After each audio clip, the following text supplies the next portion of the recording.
Ora, sejam então muito bem-vindos a mais um vídeo semanal. Vamos aqui falar sobre as decisões da última semana em relação às taxas de juros aqui por vários bancos centrais. Na verdade, na semana passada tivemos 5 bancos centrais a anunciar as suas decisões e vamos agora ver aqui com mais detalhe, pelo menos as decisões mais importantes, para percebermos também o que é que foi dito nas conferências de imprensa e qual é que foram as decisões.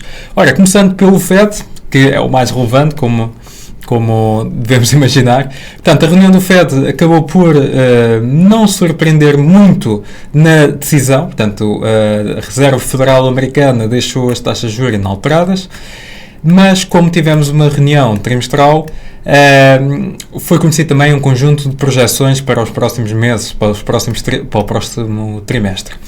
Temos aqui, em termos de dados macro, dados bastante positivos. O PIB foi revisto em alta, o emprego foi revisto ligeiramente em baixa e a inflação também foi revista em baixa.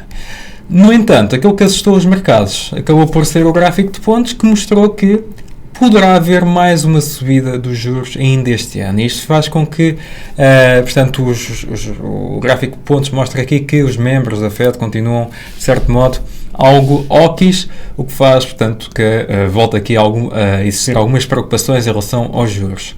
Ora, as obrigações voltaram a subir, voltámos a ver algum clima de risk-off. Na verdade, a semana passada foi particularmente negativa para as equities.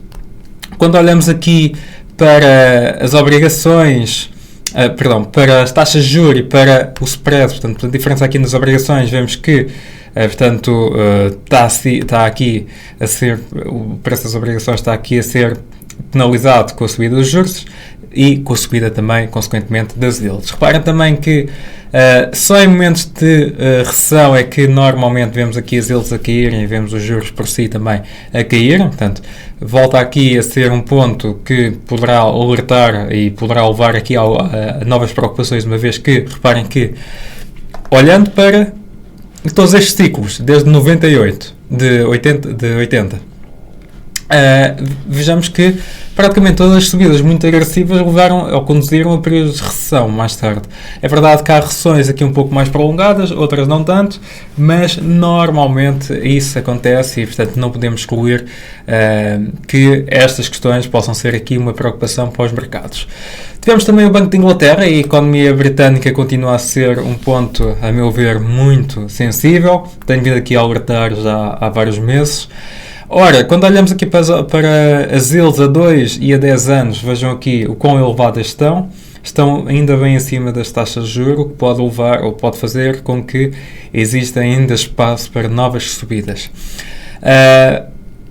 A economia do Reino Unido continua a ter problemas sobre a inflação. Se formos aqui a ver o crescimento salarial, a média dos 3 meses, reparem que está muito elevada, embora os juros tenham estado a subir, as pressões salariais permanecem e, se formos aqui a ver, não estamos a observar nenhuma tendência descendente, muito pelo contrário, estamos em níveis que estavam no ano passado. Portanto, pode comprometer aqui o CPI e o Core CPI, portanto, em português, a taxa de inflação geral e a taxa de inflação subjacente. E reparem aqui no dado curioso, é que a taxa de inflação subjacente está bem mais baixa do que a taxa de inflação geral, o que também é um dado. Aliás, não é isto que eu queria dizer, mas reparem aqui na diferença dos valores. Portanto, poderá ser aqui também algum motivo de preocupação. Mas que nos volta aqui a colocar mais uma vez. Portanto, será que faz sentido vermos as taxas de juros tão elevadas no Reino Unido a fim de poder promover uma recessão bastante profunda? A questão será mesmo essa. Agora, o Banco do Japão acabou por surpreender mais uma vez. Portanto, o Banco do Japão é bastante instável, é um bocado difícil de prever, por vezes, ou antecipar movimentações no banco. Ao contrário daquilo que se esperava, o banco acabou por ser dovish, voltou a dizer que ainda precisam de dados para perceber se, de facto, as pressões salariais deverão continuar a pressionar os preços, se poderão pressionar os preços ou não na economia. Ainda assim, estamos claramente numa fase de mudança. Portanto, estamos numa fase em que, mesmo que este ano não somente já os juros, possivelmente no início do próximo ano, deverá haver esse aumento. As yields também já têm estado a refletir exatamente isso. Portanto, as yields no Japão têm subido bastante, as 10 anos, e mostram exatamente, portanto, aqui esta potencial mudança de política, embora no mercado cambial, por exemplo, o yen ainda não esteja particularmente, ainda não esteja a descontar no preço estas eventuais subidas. E depois tivemos também o Banco da Suíça, que acabou por surpreender os mercados com mais uma subida dos juros.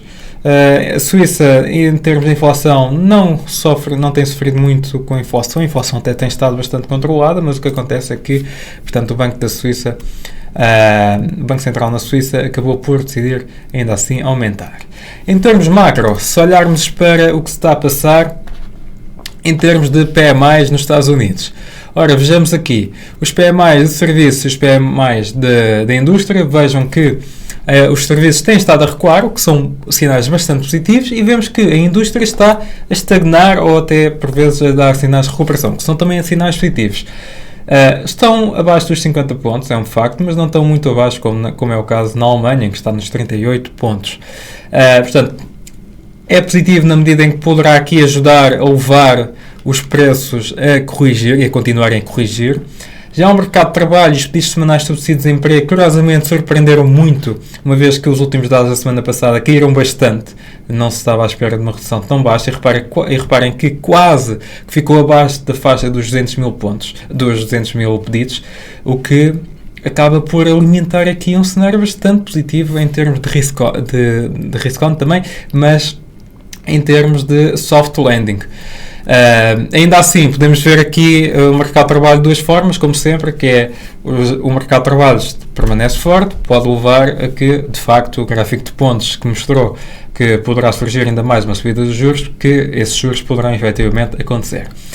Na conferência de imprensa de Powell, na semana passada, Powell também referiu que o mercado de trabalho continua a ser um trigger para afirmar o fim ou não do ciclo de subidas, e, portanto, volta aqui a estar em destaque. Ainda assim, quando olhamos para os dados anteriores, vemos que a inflação pode ser facilmente travada, por isso, a ver, vamos.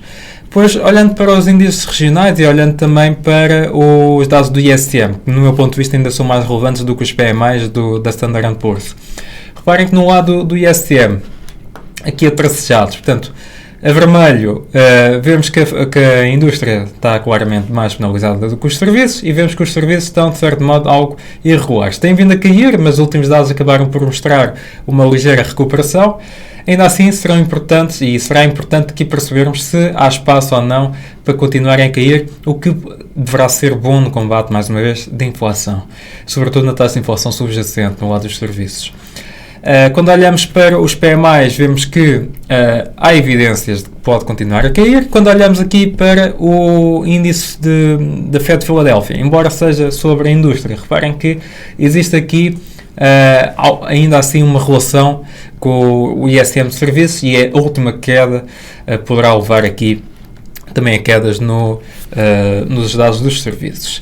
Já o mercado imobiliário dos Estados Unidos continua a arrefecer muito, portanto acaba por ser bom, porque o setor imobiliário e o setor dos serviços têm sido os mais resistentes ao arrefecimento da atividade económica, mas no mercado imobiliário nota-se claramente aqui. Há uma divergência entre os building permits e os housing starts. Ainda assim, portanto, temos aqui de olhar também para o horizonte temporal em que estamos a falar dos dados. Portanto, as licenças de construção referem-se mais à segunda etapa e o início de novas habitações à primeira etapa. Portanto, se formos a ver a curto prazo, os dados, os housing starts estão a cair e poderão muito possivelmente levar aos building permits também a começar a cair. Já as vendas de casas existentes caiu a pique e continua a cair a pique, o que mostra também aqui